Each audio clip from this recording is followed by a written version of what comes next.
Shikues të nderuar të televizionit të UTA, mirë mbrëma dhe përshëndetje për të gjithë juve që jeni duke na ndjekur në këto momente. Vijmë me emisionin e radhës Fokus, por kësaj radhe do të shkëputemi nga temat e zakonshme të cilat na kanë preokupuar gjatë javëve të kaluara dhe do të zhvendosemi tek një temë tjetër e cila është përsëri aktuale, është muaji i madhërueshëm i Ramazanit dhe pikërisht sonte do të diskutojmë në temën familja bashkohore në Islam. Për të diskutuar në këtë temë kemi edhe të ftuarit tonë, ashtu siç ju kemi paralajmëruar edhe gjatë ditës sotme.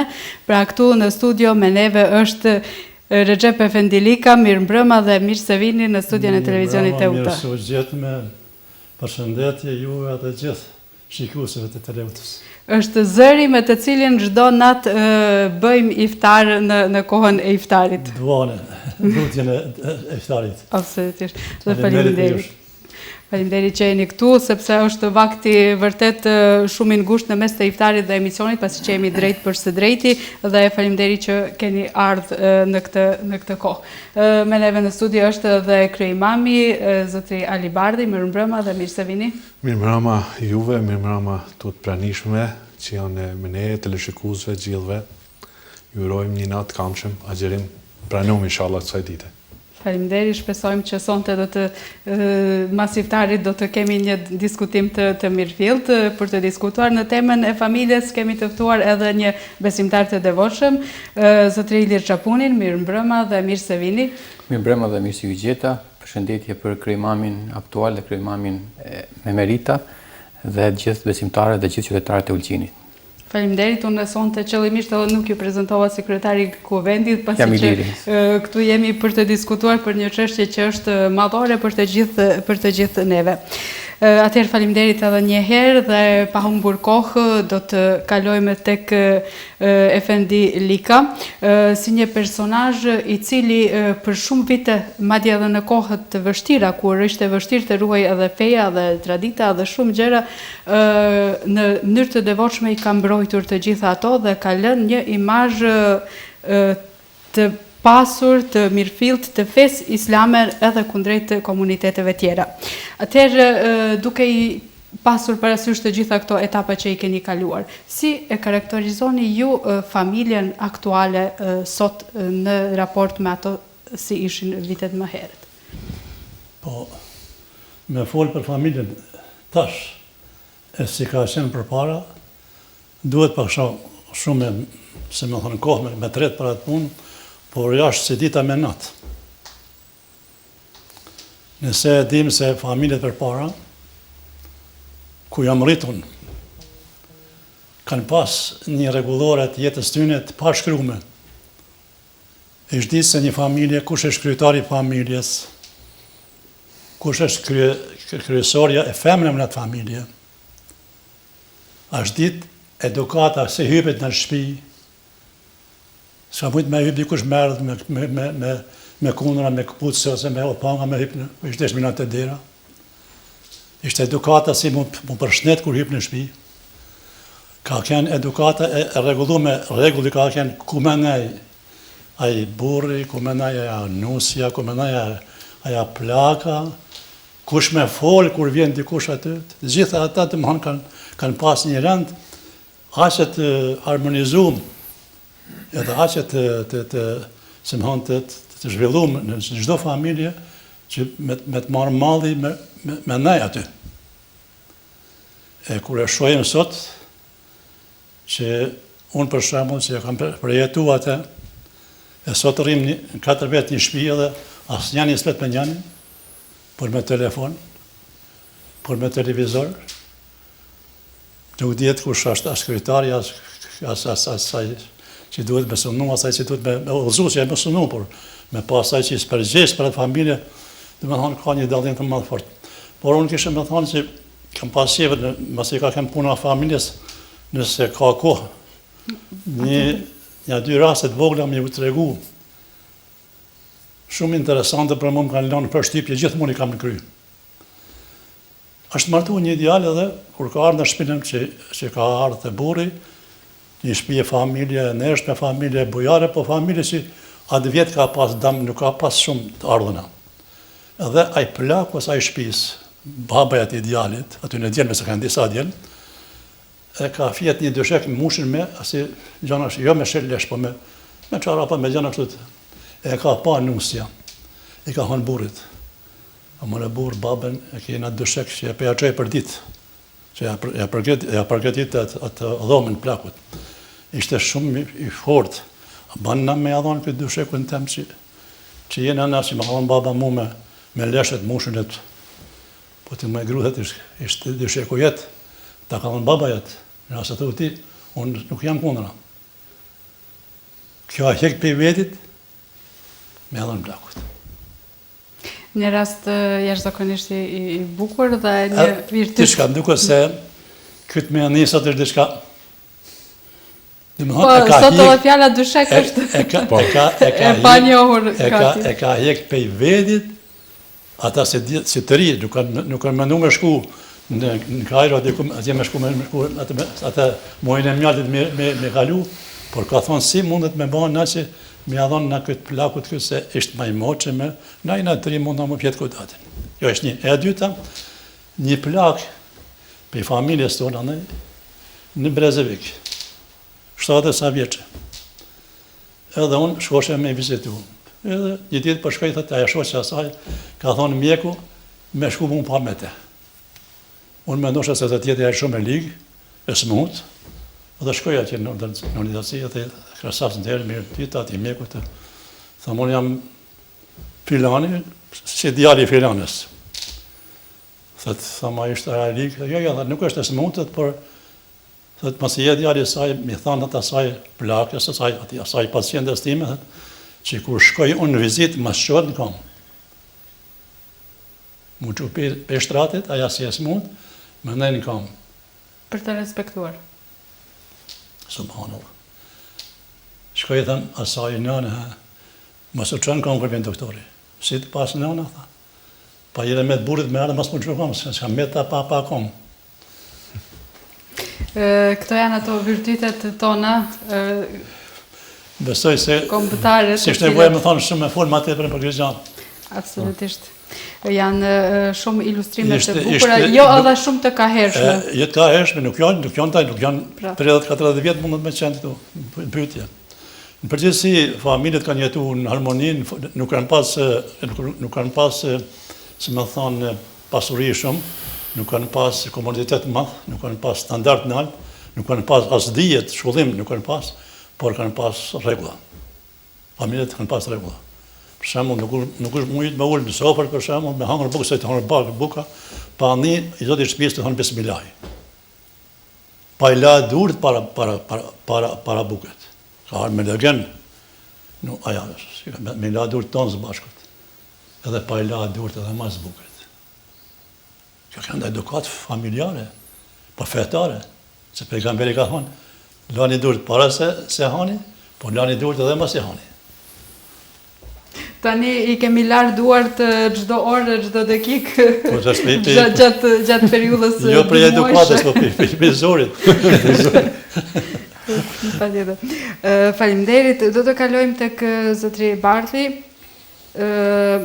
Si e përshkruani ju, do thotë, sa i përmbahen familja sot traditave islame, do thotë duke parë një zanafillë të saj dhe a i edukojmë në mënyrë të dukur dhe të mirëfillt fëmijët sot në këto ditë?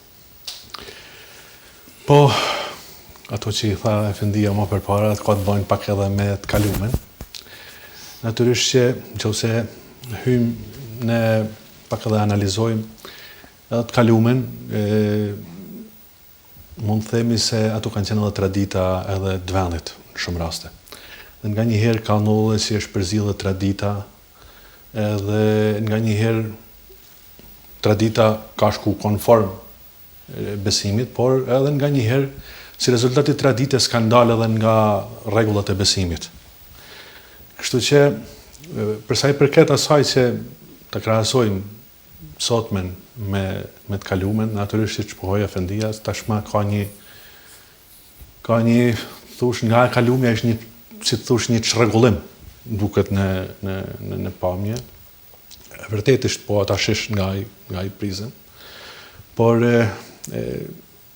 kjo vjen edhe si rezultat i asaj i ndikimeve, qofshin ndikimeve sociale nga jashtë, ndikimeve ekonomike, zhvillimit të teknologjisë, gjitha këto bajnë që në mënyrë automatike nga njëherë të ndryshojnë edhe rolet brenda familjes. Pse do të themi këtë, sepse më përpara, siç tha Familja, për shembull, gruaja nuk ka punu në punë administrative, publike, ka qenë më pak, ka qenë më shumë e mbyllur, ka qenë zonja e shtëpisë, sepse e ka fituar titull duke qëndruar edhe në shtëpi. Ndërsa sot kena një situatë si rezultatet tyre që thash më përpara, janë shtu kërkesat në familje. Domethënë, nëse para luftës dytë botërore kena pas një rend tjetër botëror ku i zoti i shtëpisë burri ka punu punë e rënda fizike normalisht, po që kanë lidhje me shtëpinë, ka punu tokën, ka pas raste ku ka rujt baktin, apo këto punë, si të thush, më mirë për rreth shtëpijet. Ndërsa mas luftës dytë botërore, rendi i botëror ndryshon. Pra fillojnë burrat që të punësohen në punë publike. Dhe kjo deri një periudhë ka pas mbarvajtje të rregullt, do të themi, por kjo periudha e re pas viteve 90, siç e themi ne, e ka zgjedhur përsëri burrin në punë, gruan më pak në punë, po them pjesa e fshatit, por edhe pjesa urbane e qytetit. Por me kalimin e kohës, to janë shtu nevojat, kërkesat. Pra dhe më thonë, mrena shtëpijet kena shtim të shpenzimeve, dhe burri nuk ka mundësi që ti mbuloj gjitha ato shpenzime dhe lind nevoja me automatizëm e aktivizimit të personit dytë, pra që është gruaja. Dhe nga ky moment ne, kur gruaja fillon të punësimin, por që unë do të cek një gjë, ti mos të kuptojnë dikush që të shkykar një rendiri dhe jemi kundër punësimit grus. Sepse po tashish nuk ka ndalesë në islam që gruaja të aderoj në jetën publike shoqërore. Nëse i marrim edhe shembuj qysh më përpara, qysh në kohë pejgamberit alayhis salatu wasalam, ka pas gra të cilat kanë marrë pjesë edhe në betejat të ndryshme, siç ka qenë për shembull një sahabesh në Rum, Rufia bil Ansar, e cila ka marrë pjesë te pejgamberi alayhis salatu wasalam në betejat të ndryshme, dhe kjo ka pas, si thosh, atë shërbimin spitalor televizshëm, si thosh. Apo edhe raste të tjera në kohën e Hazreti Omerit që njihet për interpretim dhe për implementimin e asaj që ka pejgamberi alayhis salatu wasalam ka jetuar në kohën e tij, e implementimi ka vazhduar edhe më vonë, edhe në kohën e Hazreti Omerit edhe më vonë. Ku kemi për shembull edhe gra të ndryshme që kanë marrë pjesë në tregti, domethënë. Kemi disa gra, siç ka qenë një e ndërume, e lidha këtë për të ardhmën së të ajo që nuk ka ndonjë ndalesë. Të gjitha shembujt të cilët i keni dhënë janë në aspektin pozitiv. Pozitiv që domethënë nuk ka ndonjë pengesë, por çfarë do të them tash? Shtimi i nevojave, se shtimi i kërkesave, i gjërave që nuk mund t'i mbulojnë vetëm burri brenda familjes, lind me automatizëm aktivizimin e dytit që vjen në kupton gruan. Por çfarë duhet kemi një kujdes që duhet më kuptu? Duhet kemi që duhet ruajmë natyrshmenin e burrit dhe gruas. Allahu xhaleshanu thot, lejse dhakaru kal untha, nuk është burri i njëjtë me gruan. Jo në aspektin të Zoti, të veprat e tjera, por nuk është i njëjtë për nga natyrshmenia. Pse? Sepse çka ka bën gabim në renderi botëror, në luftën e dytë botërore, se e ka fut gruan, e ka fut në punë të rënda që dalin jashtë natyrës saj. Por absolutisht që gruaja nuk është në lumë që të integrohet në jetën shoqërore sociale, po them. Dhe ato detyra, ato punë që i ka dhënë, sidomos mas rendit idenë e komunizmit që më i barazu në çdo gjë burrin dhe gruan, aty mëse i ka çalu dhe ajo ka ra, si më thon, edhe nuk është më në rregull, nuk qëndron ajo teori ku burri barazohet me gruan në këtë aspekt. Pra domthon për nga aspekti i llojeve të punëve, por jo për nga aspekti që gruaja të mos integrohet në shoqërinë, në jetën publike, që mund të jetë një mësuese, një gazetare, edukatore, çfarë do të gjithë ato. Por edhe siç e thatë, ishte edhe në betejë. Po ishte edhe në betejë në rast nevoje. Por ishte edhe në tregti. Pra, edhe në tregti, që tregtia, domethënë jeta më sociale është në tregti. Ka qenë bile një sahabesh e cila ka shit parfume në çarshinë e Medinës. Dhe shumë interesante kjo se i thot pejgamberit alayhis salam kjo sahabesha, i ban disa pyetje në lidhje me etiken e tregtisë. Shumë interesante, pra se si aja vetë bante tregti në çarshi, por vetë edhe pejgamberi alayhis salam se si duhet të rjadhin to. Edhe që më kthyt është kjo pjesa ato që thash më përpara, se po azjas gruaja domethënë aktivizohet në punë. Kështu që tash prej këto fillojnë pak edhe tash jo negativet, por çdo gjë që ka pozitiv, ka edhe gjë negative, se si thotë edhe Farabiu edhe to filozofët që kanë qenë islam, jo çdo gjë si e merr shembull ai zjarmin apo thiken. Pse thika vret se mund vrasin njeri, nuk mund ta hedhim totalisht, apo se zjarri mund djeg diku i shpinë, nuk mund ta heqim zjarrin nga jeta jone e përditshme. Kështu që edhe këtë dua të them se ka anet pozitive, por ka anet negative. E anet negative ndoshta do të që mos ta zgjas. Atëherë mendoni që jeta moderne apo bashkëkohore ka filluar me socializimin e gruas në këtë rast, sipas shpjegoni ju? Ashtu, domethënë, me socializimin e gruas në masë. Nëse lidhën te pejgamberi islam apo me kohën e halifeve, ka qenë shumë më pak. Jo se nuk ka qenë ndaluar me socializimin i gruas, por nuk ka pas nevojë për asnjë lloj punë, sepse punë të rënda nuk i kanë shku gruas në atë kohë dhe nuk ka pas institucionalizim, si i themi na sot në kuptimin që shkon në një punë caktuar etj etj. Por në atë kohë ka qenë shumë më jeta shoqërore më primitive. Do të them, aty edhe gruaja është vetë kufizuar, si më thon, brenda familjes, sepse ai nuk ka bë punë trana, punë që janë me tokën apo dështjera që e ndryshojnë natyrshmërinë e saj, domethënë, ose i bin nesh natyrshmërinë e saj. Do të vazhdojmë me diskutim në këtë çështje.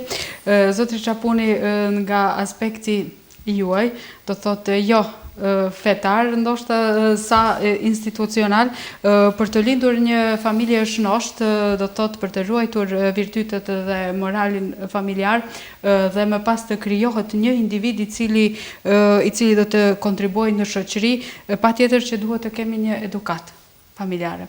Sa është ajo e mirëfillt sot? Pyetja është një çike kuklavitur, por sot faktikisht jemi në një lloj, në një moment kur kjo nuk vjen shumë në shprehje, sepse kemi një divergjencë nga shumë çka dhe jemi në një etapë kur shoqëria dhe civilizimi po kalon nëpër një industrializim të tepërt, në cilin do thotë kemi shumë pak kohë për njëri tjetrin, shumë ka kohë për edukat dhe shumë pak kohë për të mbajtur këto lidhje cilat të thotë ju i cekët. Me që jemi tek shembujt, unë dua t'ju jap dy shembuj që nuk kemi të bëjmë këtu vetëm edhe me fenë islame si fe, po janë disa parime të cilat edhe ruhen. Në të premteve mbrëma mua më ftonte zakonisht një profesor imi në Boston, i cili ishte çifut, praktikant, profesor shumë i njohur, edhe ata do thotë të premten hanë një darkë edhe pastaj kalojnë në atë pushimin ku fatikisht nuk bën asnjë punë. As bile nuk hap telefonin, as nuk shkruan mesazhe, as nuk hap kompjuterin, as nuk i fshon as pullës të ashensorit. Do thotë nuk bën asnjë punë, por vetëm kalon kohë me familjen, me çështjet meritet fetare. Edhe kur kemi vajtur do thotë te sofra ose kur na kanë ftuar te sofra, kemi bërë mu atë çka ceku Efendi Lika, kemi larë duart me një brik, secili për veten. Jemi ullë dhe thot në sofrë, ku është ditë që profesori Gjini është i pari, i ka thënë lutjet e veta, unë i kam bërë lutjet e mia, edhe kemi vazhduar dhe kemi mbaruar kështu. Familje ka qenë e tëra aty, do thot, kjo nuk është një vlerë, do thot që na ka ikë, është aty dhe ruhet edhe çmohet, sidomos në çështjet më elitare ruhet edhe çmohet. Sepse ju po flisni për kohën e tashme. Flas për kohën e tashme, do thot këto vlera do thot po ruhen, ka mundësi që neve i kemi në përkëmbur një çik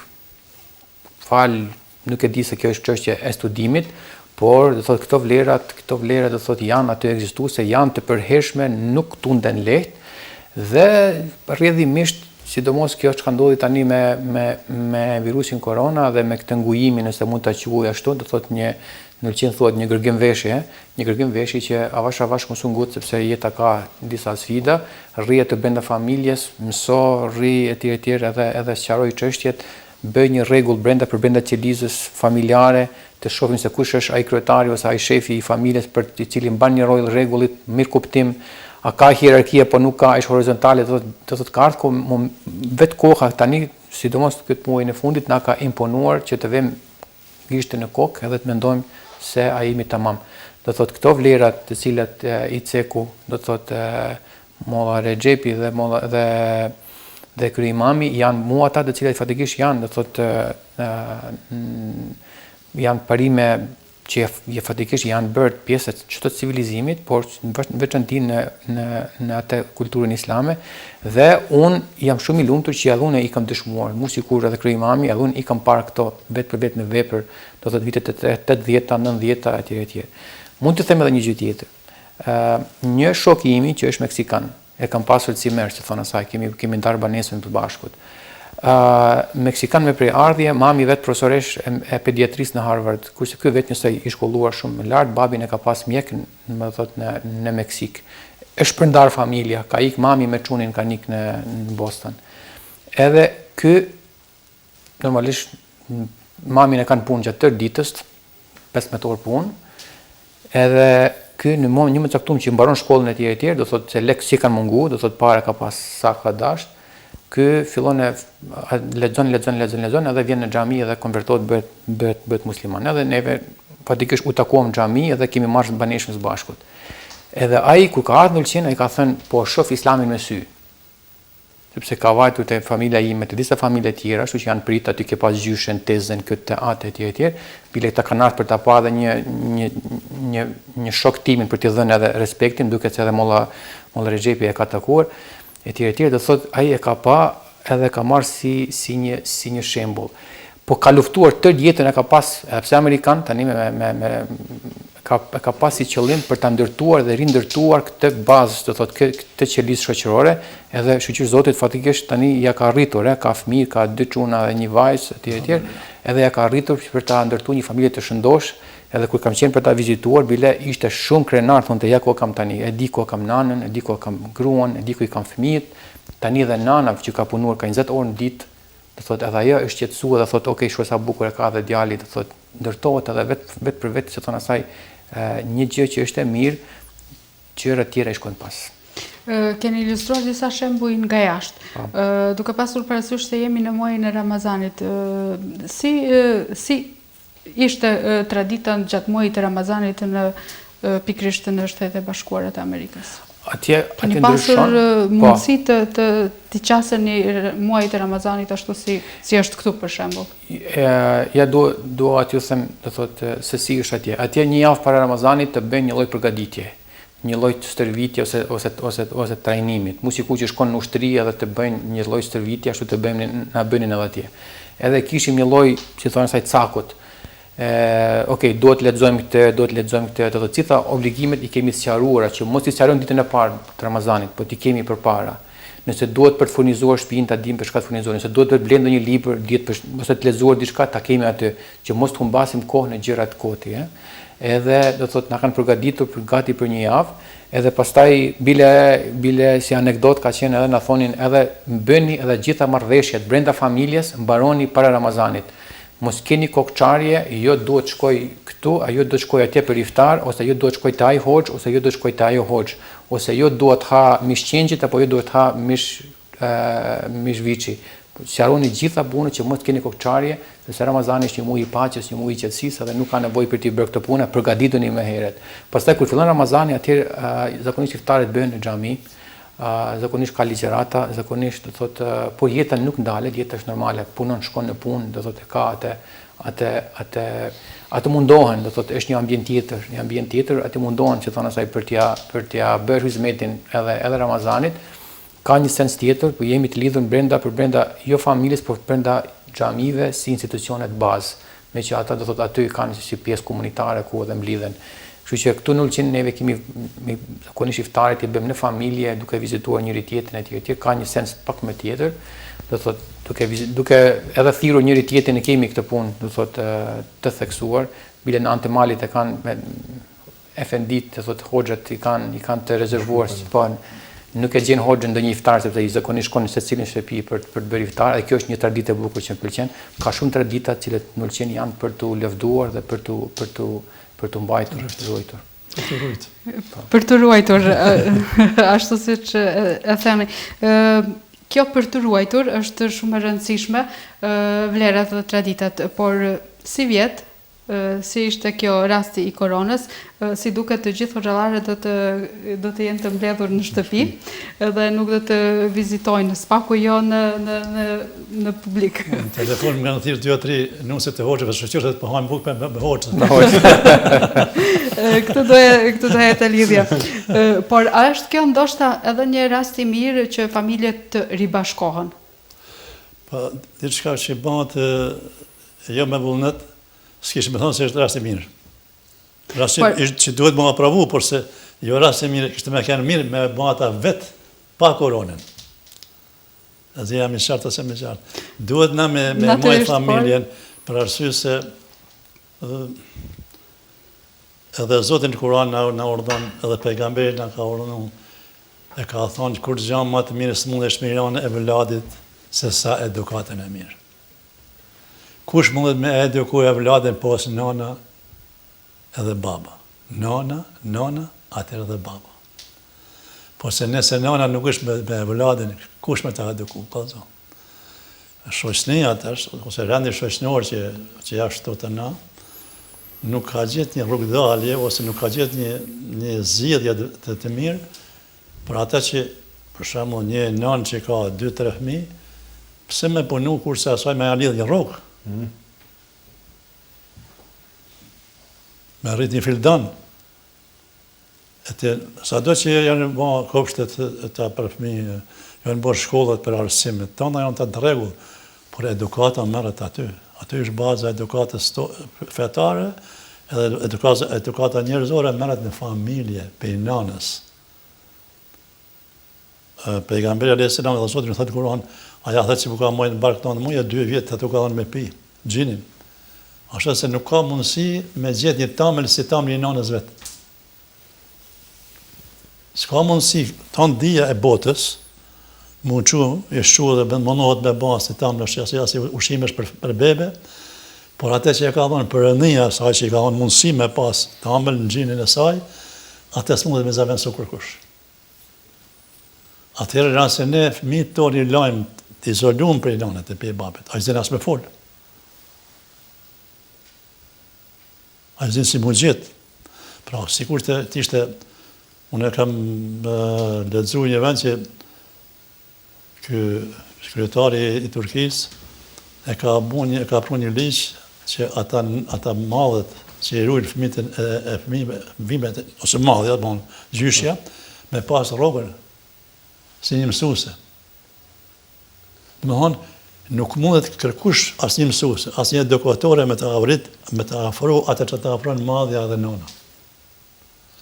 Për ata, fëmija, ishtë mirë, arsimimin ishtë detyrë për neve, por edukata ishte para, atëherë ishte edukata edhe mësimi i besimit për me këtyre e ta urdhë që ka thonë Zotë Zotërshanu, si falet namazit tonë, e ka me bashkë me nana dhe baba një ati. Unë po thamë për asaj prevojës teme këtu në Qinë, alhamdulillah, kam si imam edhe si krye imam që kam punu, kam pas fat me fëmi. Kam pas në zansa në Mejtep, prej 87-ës deri në 2002, 1000 në zansa. Me emen edhe me mi emen. Me gjithse kanë shumë të lashë me ardhë me Mejtep atë në fillim, sidomos me 87-ën, se ishtë desh me në deklarata babë sa e qoj me buldet vajzën ose djalin me te, në nënshkrimet e tyne. Dhe kur ka kënë puna që thoshe fëmijëve, kur bëbërë dhe njeri pa njohtë, ose doshe mos bëjnë dhe një fali inspektorit, thoni ata që s'kishin të deklaratat e nënshkrume, me shdeshtë më thonë që kënë ardhë me pasi, që shka ishë me te, pësë kënë ardhë me mësu. Nëse vëtë vetë, kur s'keni ju këta, jo në asjena këtu me te, po kënë ardhë me pasi, si mësojnë fëmija. Kështu bishdesh me mësu fëmijët për shembull. Mirë po aja ka dhënë, për mua ka dhënë shumë, se më thonë, një rezultat të madh. Xhamatet e xhamijeve tona janë shumica ata që kanë kryer me tepet. Pa me tep, pa besim, nuk ka xhamat.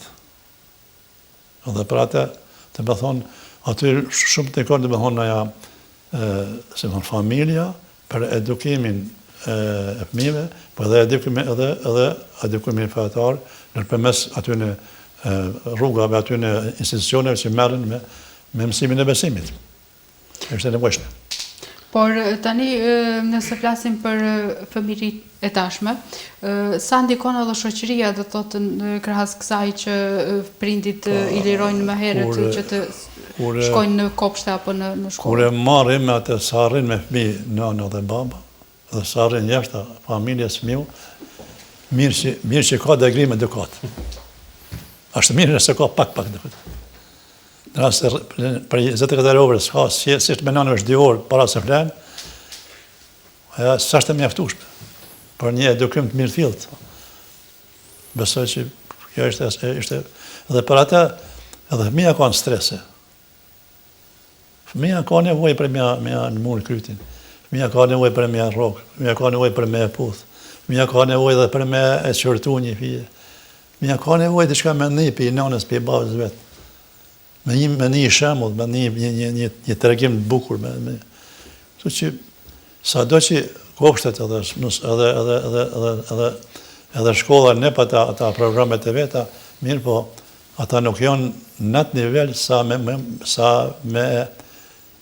me plotësuat mungesën e nënës të babës. Sepse tani në këto kohët moderne, në vend të një përrallë që thatë t'ju lexojmë fëmijëve, apo një sure, apo çfarë do qoftë, ne ju japim celularet dhe kështu fëmija pajtohet shumë shpejt. Hajt pas nëna, valla, shko. Dhe ne mund të jemi të lirshëm. Shumë keq është. Edhe ishte instruksion, na ka urdhëruar Perëndia në Kur'an.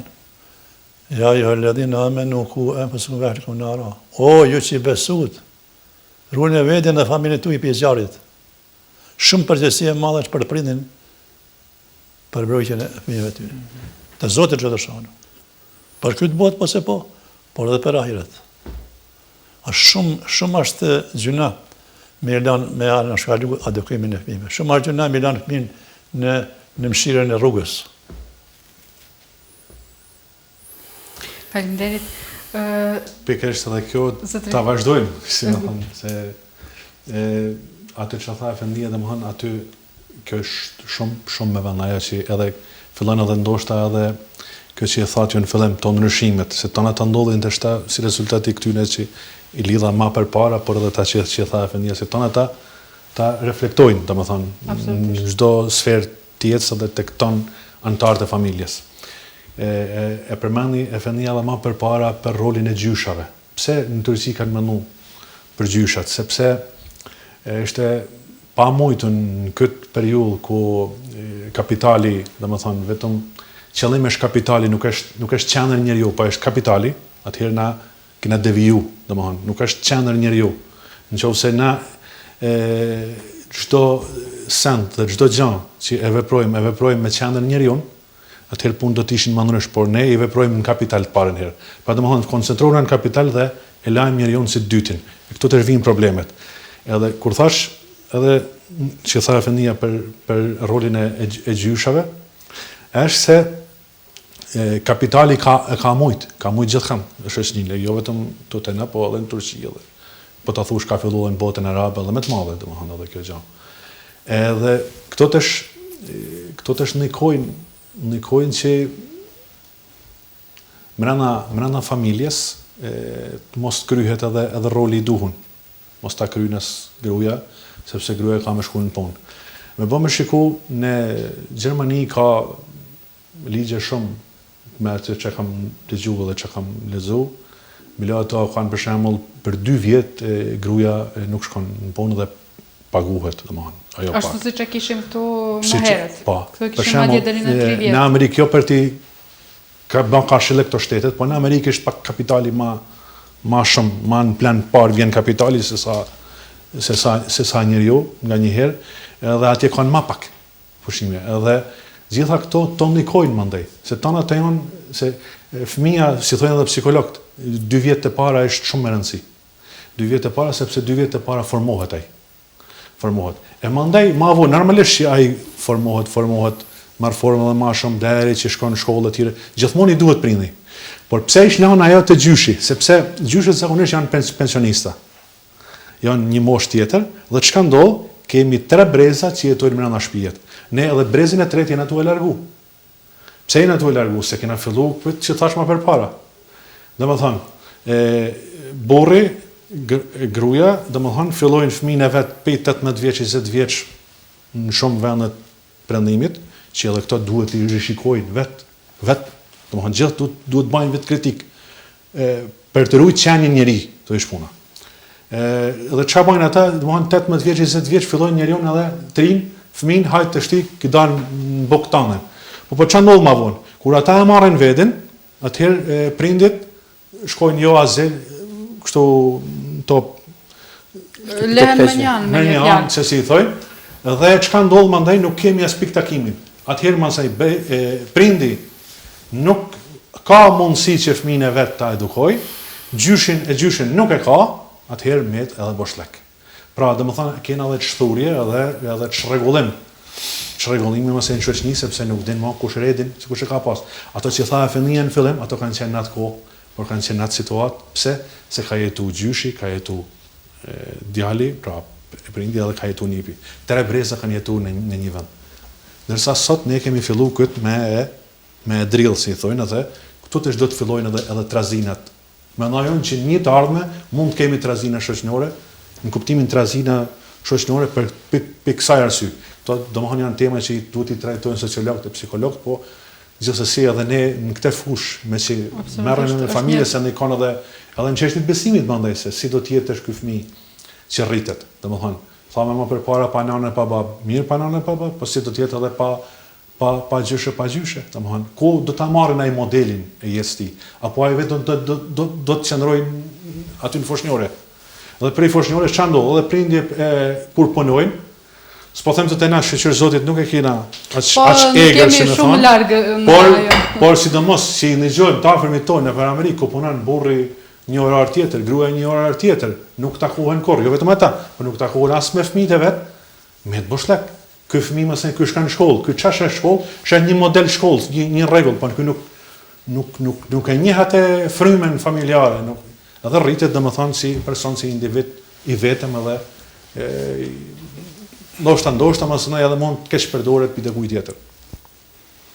Them që ta janë shumë më rëndësi ta gjana për atë arsye domethënë shtetet që dojnë me e majt familjen, se familja është bërthama e shtetit. Nuk shteti s'mund të kuptohet pa familje. Familja është bërthama. Nëse na do na merujt një shtet caktuar, duhet me rujt familjen. E për me rujt familjen duhet me zjarr ligje që i shkojnë në favor të kësaj gjë, për me rujt këtë familjen edhe mandaj met ai respekti që tha Familja më përpara, respekti për gjyshin, respekti për gjyshin, respekti për prindit, respekti për vllazërit, për motrat, respekti për farefisin. Gjitha këto domethënë ndikojnë. Ne sot kena probleme të mëdha, si rezultat i kësaj kena shtohen divorcet. Shtohet dhuna në familje, sepse kërkush nuk mund durojnë kërkan më. Gjithkush fillon e mendon individualisht. Atëherë domethënë tan ata çojnë pasojë edhe në shkatërrim familjes më. Faleminderit. Zotëri Çapuni, kapitali apo qenia njerëzore? Normalisht qenia njerëzore, sepse kapitali është mjet, kurse qenia njerëzore është diçka nga Zoti. Mendoni që dominon kapitali në jetën aktuale? Po fatkeqësisht ajo ndikon, do thotë, është aty, është prezent, nuk mund ta mohojmë që sot kemi sa prioritete të tjera, edhe nuk mund ta mohojmë që edhe rolin e babysitterit shumë shpesh bile edhe në ulqen ta bën televizori ose telefoni, që është shumë keq. Edhe shumë keq kur njerëzit nuk janë të vetëdijshëm për këtë punë, bile mbahen me të madh ose lëvdohen që i flet fëmija anglisht, ose kemi pasur disa raste të tilla që fëmijët kanë folur më parë kanë folur anglisht nga telefoni se kanë folur shqip. kurse janë rritur në Por edhe familje shqiptare problemi nga që kur televizor. fillon në klasë të parë, ai nuk din të shprehet në gjuhën shqipe. Po, Ky është ajo po se problem po aktual pastaj, të ashtu, mësimdhënësve. ja këto janë disa ashtu shembuj, por si thon asaj do thotë të prirur nga kjo që i kemi, që thon asaj, i kemi dhënë përparësi aty ku nuk duhet. Edhe i kemi prishur të referencat, pikat e referencave, i kemi një shik të disbalansuara. Por unë jam optimist në aspektin që mendoj që sido qoftë, do thotë neve do konvergjojmë drejt disa vlerave, do dalin pak sepse vetë ashtu bota se siç funksionon, se siç është krijuar, është që kompenzon diçka njëra tjetrën, ose e zë vendin, do thotë kur ka një boshllëk, do thotë aty zehet vend me një ajër ose me diçka tjetër, por edhe kur ndodh ndonjë gabim ose kur ndodh ndonjë në edukat ose çdo tjetër ose në një vepër të ndihmon, do thotë shoqëria. Mund të them raste pafund, do thotë që për shembull nëse nuk mund ta korrigjoj prindi ose nuk ka pasur rast që ta korrigjoj prindi fëmijën për një gabim që ka bërë, e korrigjon gjyshja, po mund ta korrigjoj edhe komshia që është i vetëdijshëm, jo me çortim, po me fjalë të bukura, mund ta do thotë korrigjoj në shkollë, mund ta korrigjoj do thotë profesori etj. Do të janë disa mënyra kompenzuese të cilat i ka bërë ashtu janë vetë kompenzojnë njëra tjetrën. Po në anën tjetër përveç kompenzimit kemi edhe ndihmën. Edhe shoqëria duhet të jetë e tillë që ndihmon njëra tjetrën, që ka një lloj merhameti ose toleranca dhe mëshira janë pjesë të natyrës së njeriu. Nuk ka njeri pa mëshirë, njeri normal, nuk ka njeri pa mëshirë. Kështu që do thotë këta janë ato indet lidhore të cilat e mbajnë do thotë familjet brenda që lizave të vetën qallë dhe që lizat e familjet brenda shtetit ose shoqërisë të cilat e mbajnë gjallë. Do thotë dhe neve duhet në këtë hierarki, që thon asaj, ta shikojmë familjen mirë, mos t'ja lëm që na edukojë YouTube-i fëmijën e vet, të kalojmë kohë sa më shumë me fëmijët e vet, edhe do thotë që mundohemi që të marrim shembujt nga më të mirët. Është një anekdot gjithashtu e vërtet, do thotë për shembull Steve Jobsi kur ka rënë në shtratin e vdekjes. Steve Jobsi, do thotë një inovator i pa shoq, do thotë nuk se ka të dytin në këtë botë. Për nga krijesat, për nga inovacionet që i ka bërë, që i kemi sot edhe neve punojmë me ta.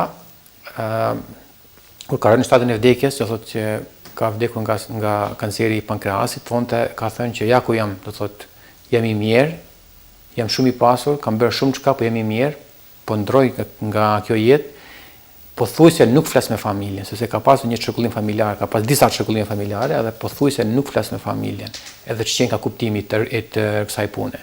Kështu që, do thotë kjo është një mesazh i fortë që ne ka dhënë ai, do thotë ai për shembull fëmijëve vet nuk e ka dhënë telefonin në dorë, i ka thënë jo mos ta përdorin, të njëjtën gjë e bën Bill Gatesi, nuk ja jep.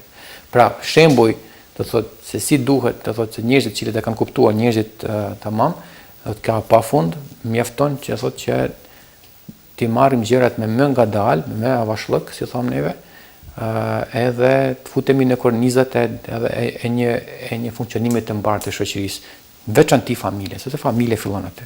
Pastaj ai familje shëndohesh, bën qytetin e shëndohesh, bën shtetin e shëndohesh etj. Duke i përmendur në shumë aspekte, do të thotë gjyshërit, sa ishte roli i tyre në rritjen e fëmijëve? Që themun më herë, që kur jetojnë do thotë në një familje më të zgjeruar, fëmijët që jetojnë në familje më të zgjeruar dhe ata që nuk jetojnë. Unë jam rritur me dy gjyshte, me dy gjyshe, edhe edukatin time do thotë pothuajse, sepse unë kam mua dhe mami dhe babi pas tramet më kanë punuar, do thotë, po do thotë kemi pasur rrethana të tilla që është dashur për të ndejur edhe me nëndajën edhe me gjyshen, edhe mund t'ju them, do thotë që mua bile sot edhe njerëzit më të afërt më kritikojnë që jam shumë retrograd në aspektin që unë i rri parimeve të cilat na i ka mësuar gjyshja ose gjyshi, por janë, do thotë, janë shtylla të mëdha që nuk mund të janohen në shoqërinë e rritjen e familjes. Ja, t'ju tregoj edhe eksperimentet shumë, do thotë, që i kam bërë në Amerikë, që janë vërtime. Gjithë diaspora jonë shqiptare është e bukur, është e mirë, kanë familjet në rregull, do thotë pothuajse, sepse edhe prindërit që kanë nikur nga këtu atje, do thot i kanë mbajtur ca ideale, ca rregulla bazike të familjes, siç që kemi pas këtu. Edhe ata janë munduar që atje t'i bartin pak a shumë, edhe me sukses apo me pak sukses, do thot ajo çështje tani relative nuk është. Por ato që kanë pasur më shumë sukses janë ata që kanë pasur gjyshet dhe gjyshet që i kanë marrur nga ulqini dhe i kanë dërguar atje për të bërë këtë rolin e babysitterit. Për të bërë rolin e babysitterit sepse atje ky shërbim do të çon në institucion atë kushton të hek pjesën e rrogës të madhe. Kurse diaspora jon ka bërë një gjë shumë bukur, do të ka marrë prindrit e vet, dhe i ka të pranë, edhe ata bëjnë një shërbim, një shërbim që ka dhënë Zoti të tillë për ta bërë. Kështu që ata unë kam vërtetur që ato fëmijë, ato studentë, ato që janë rritur në këtë ambient bile në Amerikë, tregojnë respekt kur do thotë kur shkon, nuk të ngriten këmbë, po të ofrojnë. Ka një qasje ndryshe. Fare tjetër, edhe ka një qasje edhe një qëndrim tjetër sepse rriten me mallin e gjyshes për ulqinin, rriten me mallin e gjyshes ose gjyshit për fshatin, për shokët e vet e tjerë. Edhe janë, do thotë, edhe ndaj nesh si qytet i origjinës së tyre, do thotë ata mbase janë të lindur atje, por e kanë një mall të veçantë dhe duan të vinë këtu edhe vinë ka pothuajse për çdo vjet. Kjo do thotë rëndom në familjet që kanë pasur gjyshat dhe gjyshet me vete. Faleminderit. Duke pasur parasysh se keni përmendur pak edhe Mejtepin, sa janë institucionet fetare, sa kanë programe adekuate për avancimin e familjes apo për rritjen, do thotë, për ruajtjen e edukimit familjar tek fëmijët? Programet e institucioneve fetare gjithmonë duhen mu rritë së honë, mu shtu. Sa më shumë, aq edhe më mirë. Por çështja ose problemi është aty që sa të tjerë shkojnë me në gjuhë atë program ose me shku në atë programi me çu fëmijët për shembull. Aty është problemi.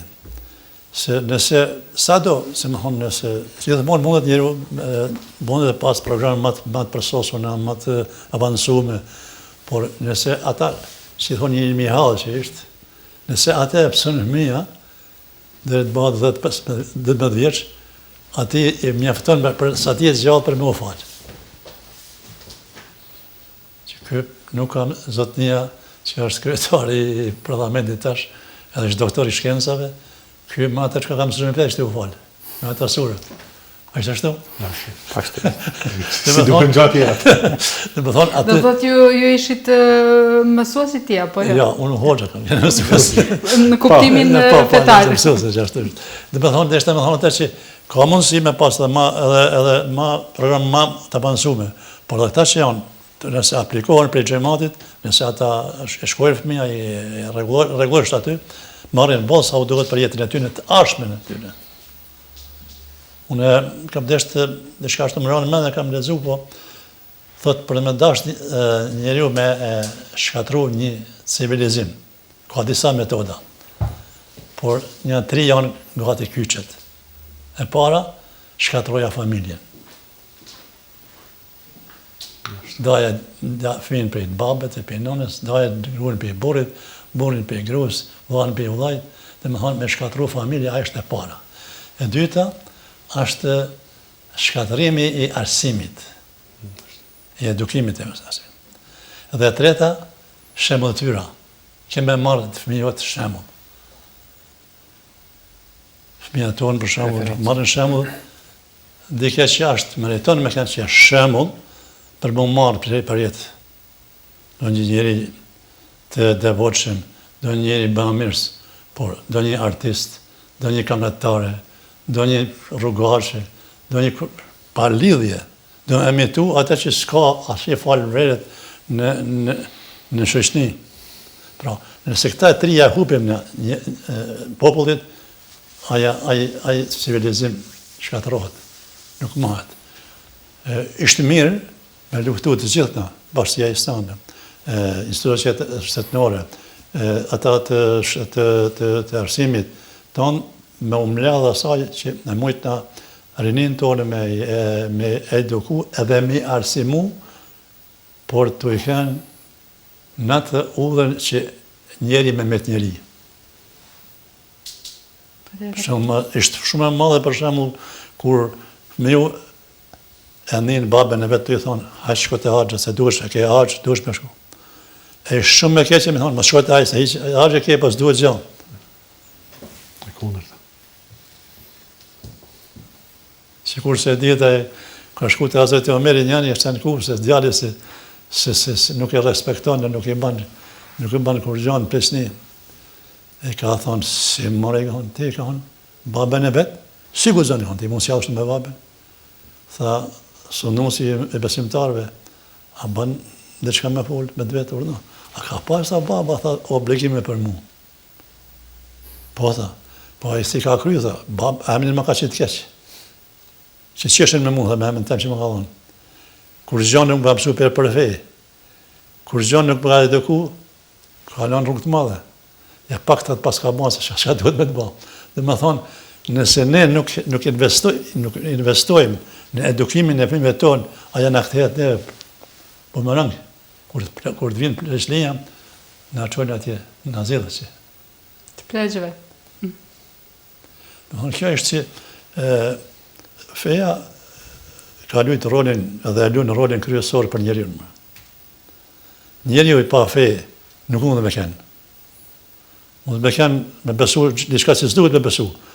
Por, ishte, e kam lezu atë, e kanë bërë një eksperiment me një fëmijë në Angli. Atë me emën të sëditë me e përmend, po e ka leju fëmijë e ka një zilu. Derisa i bërë 16 vjeç.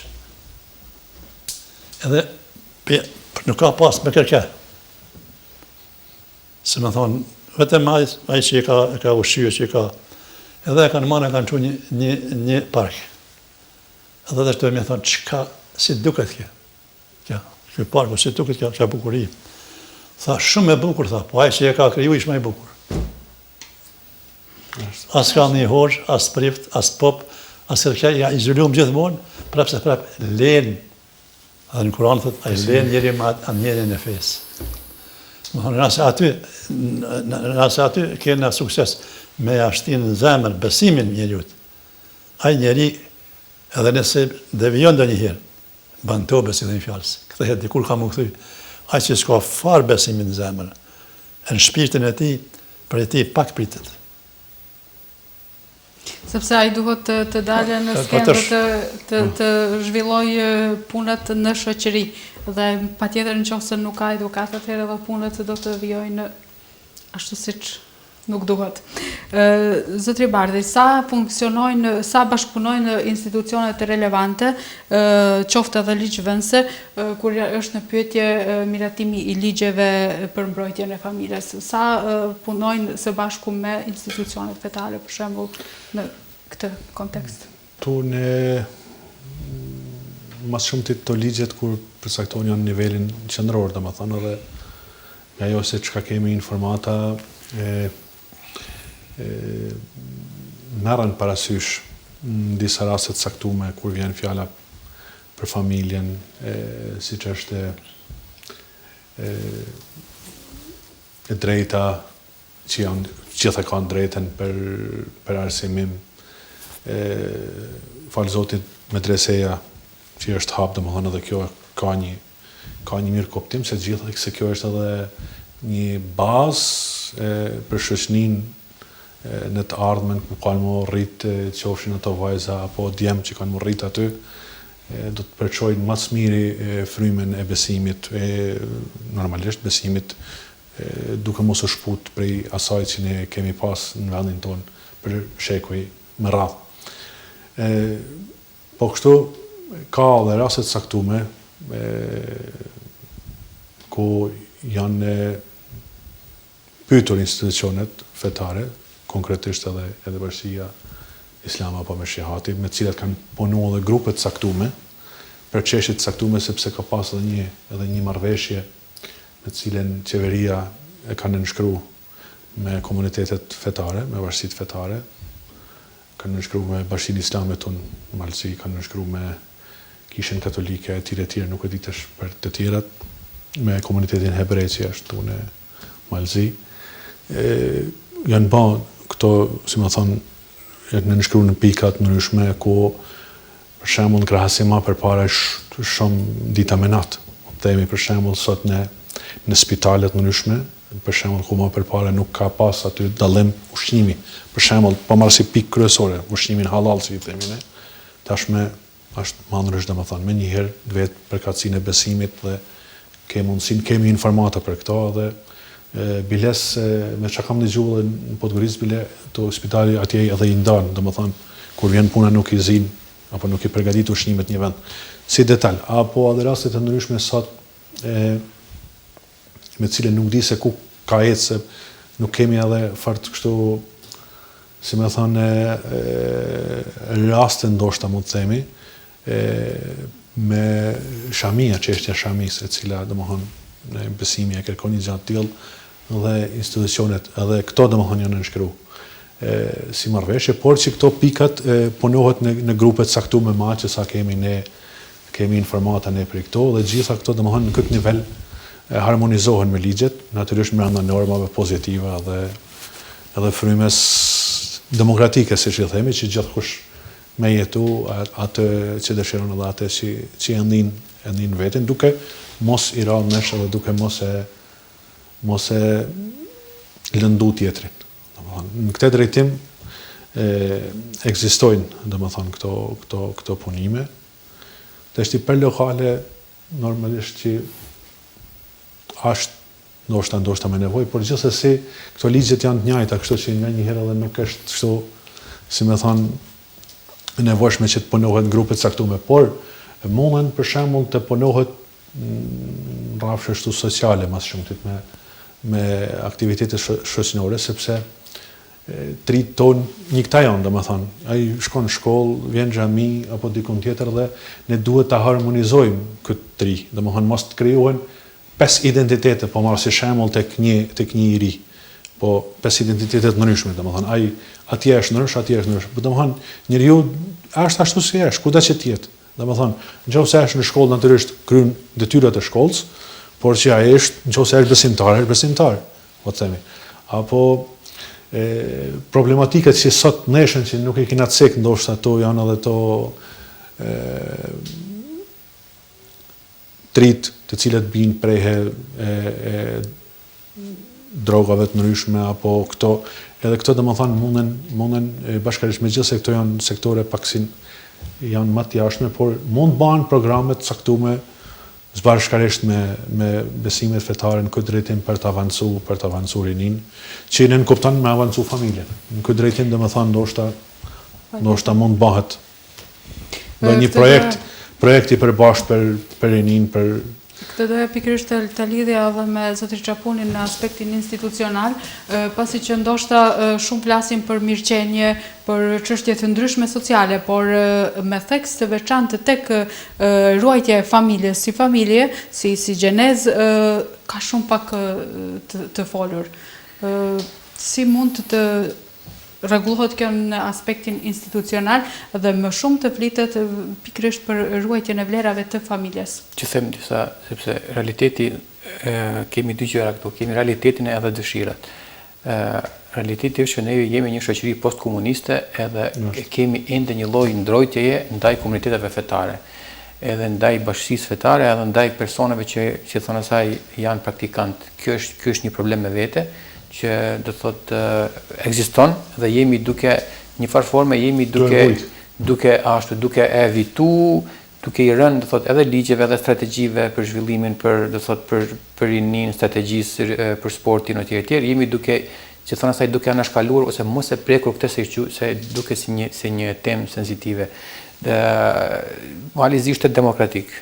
Bile ka pasur edhe më herët ka pasur sens edhe ndaj sidomos ndaj komunitetit musliman, ka pasur një kujdes veçantë, tjetër është se sa është praktikuar do të nga këto strukturat e poshtme ose nga individët, por sa i përket do thotë qeverisja ka pasur thotë një sens, praktikimi i fesë është i lirë. Edhe nuk kemi nevojë thotë për të skuqur ose për të pasur ndonjë ndrojtje për të thënë që jam i kësaj feje ose asaj feje, sepse është shtet demokratik ku besimi është i lirë. Dhe në atë aspekt, thotë nëse në Gjermani, Suedi, Finland, gjitha këto vende që i kam vizituar shumë edhe kam qenë, edhe për shembull unë kam profesorë ose shokët e mi të cilët i dërgojnë fëmijët edhe në kishë, edhe në xhami, edhe në sinagogë etj, që nuk e kanë fare për turp as për zor, që që po bëjnë një gjë të tillë, bile e konsiderojnë si diçka të mirë që bashkësia islame ose komuniteti fetar hebrej ose po i ndihmon shoqërisë me lek apo pa lek për të rregulluar disa çështje ose për të mbajtur një program ose një shpirt, si thon asaj, një frym, do thotë solidariteti ose vlerash për të mbajtur gjallë. Prap një anekdotë, do thotë Shqipëria prap është një shoqëri postkomuniste, por është më pak e stresuar në base se ne nga ky këndvështrim.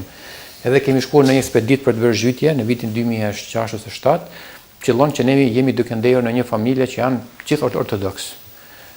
Po në Durrës, edhe në pafi problem, kurse ky shoku im është nga Austria, është katolik, krishter, nuk e di. Edhe unë i them, po shkoj tani një atësise në xhami Durrësit, se ishte xhamia e madhe e bukur, po shkoj. Edhe më thot ky pronari, po merr edhe lartin, se larti musliman është, ky djali.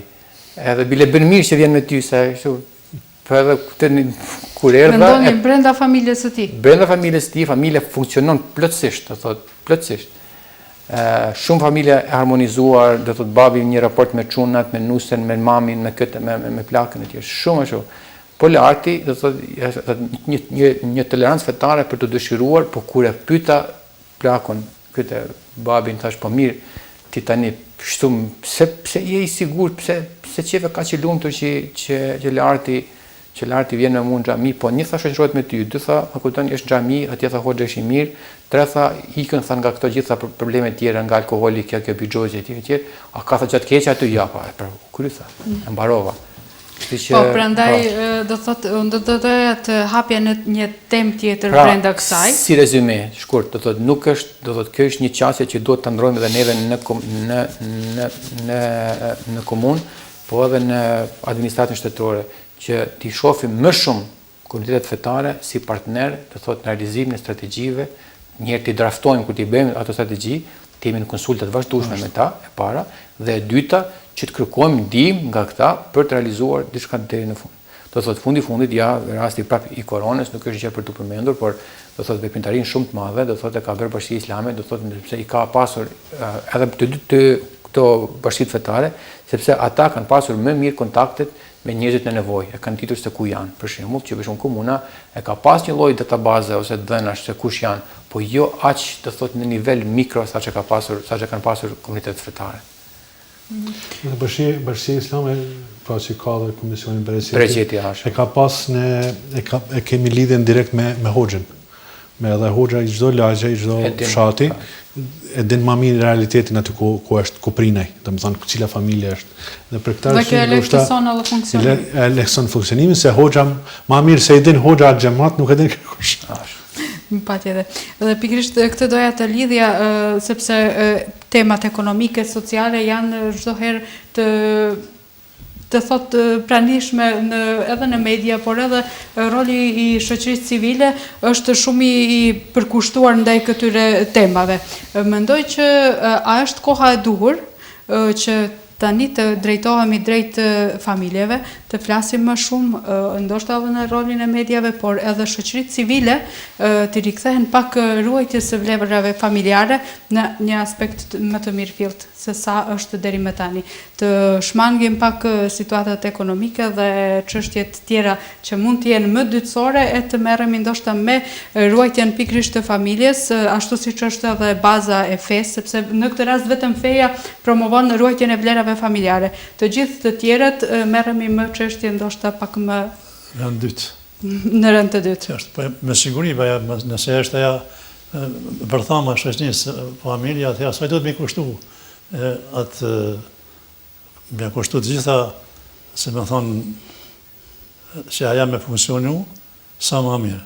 Edhe sa më shumë që ti kushtojmë asaj, dhe më thonë të vëmë në vend në rënd parë kujdesin për te, aq më mirë është edhe për individin, edhe për shoqërinë, edhe për familjen. Kur është një familje e shnosht, kur janë mas paret, Islami kërkon me kënë një individ i shnosht. Pastaj kërkon me formu një bashkësorësi të shnosht. Ishte atje një hadis, edhe zgjidhja fëmijës nënën 20 vjet pa lind. Që dhe me thonë që me marrë njeriun që meriton me kanë nëna, jam i qartë dhe se mi qartë. Të i mas me dasht me në nëshmu, dhe në gjinin. Ase si. Atëherë më ndajnë difton atje se më e miri për, unë thët jam më e miri për jush, pejgamberi për më e miri, ashtaj që është më e miri për familjen e vetë, unë thët i më e miri për familjen tënë. E ka vlerësu, ai njeri që merret me familjen e vetë, atëherë kur merret ai njeri me familje, atëherë nëse tonë ata antarët e familjes merren për familjen e vetë, atëherë edhe krejt shoqëria bëhet bashkë edhe merren për familje, në përgjithësi. Edhe bëhen projekte, edhe bëhen programe, edhe shkruhen libra, po shkruhen artikuj që i edukojnë njerëzit për me u kthi familjes, për me pas kujdes familjen, për me eduku familjen, për me pas një harmoni në familje. Kështu që me radhë, nëse kështu bënojmë, ne atëherë sillim ata mungesat tjera. Në babat tonë nuk kanë pas qa kene nësët në gjep, as qa kene nësët në shtrat, në dhomë, as standardin. Por ka pas djalin, e ka eduku, e ka rrit, e ka bobor, e ka burë vajzën, e ka gati për me kanë nuse në shpinë ati tjetër, të me kanë nënë nesër, mas nesër, e kështu me radhë. Nëse kështu në punojmë dhe me thonë, ata që në duen, ata janë të nevojshme edhe ekonomia, edhe nëjse financet, tonë ata kishtë merë në rëndë dytë, edhe kishtë merë një, kishtë me plus, kishtë, si me thonë, duke ecur, kishtë më regullu dhe ata punë. E nëse ketë tona këta, pra, i ketë tona, po s'ke njeri, s'ke edukatën në shpi, nuk ka shpirt aja shpi, aja shkur gjallë. Ka televizor, ka komodet bukra, ka qëti shka ka, shfar regullimet ka, nëse aja nuk ka shpirt dhe, aja është virane. Aja është virane. Unë edhe shpesh eshtu, kur lezoj dhe një gjallë që më interesën, thotë një miliarder kinez, kur kam pasët $5, kam kënë maj knaqëm se 300 miliard. Mund tjetë edhe kjo. Kishë me thonë se... Mund tjetë... Si përfundim e thash ashtu që sa ka, ma shumë se 5 miliard, ka pas, ma shumë kanë pas rëndësi $5 se miliardat që i ka pas, e s'kanë pas familje. Se fëmija dhe ishtë më dhanë drogës, i një hajë, pëse ishtë i paknaqën, e kur nuk i kam pas të këta miliardën, i kam pas tonë të atyra. Edhe ishte në jetën e përditshme. Dhe në jetën e përditshme, si do të karakterizoni të një familje të shëndosht islame? Një familje e shëndosht islame është aja familje e cila ka harmonin në mes vetit, burri e gruaja, djali e fëmija dhe prindi, ka harmoni me ata që janë rreth tij, ku e fshit e ti,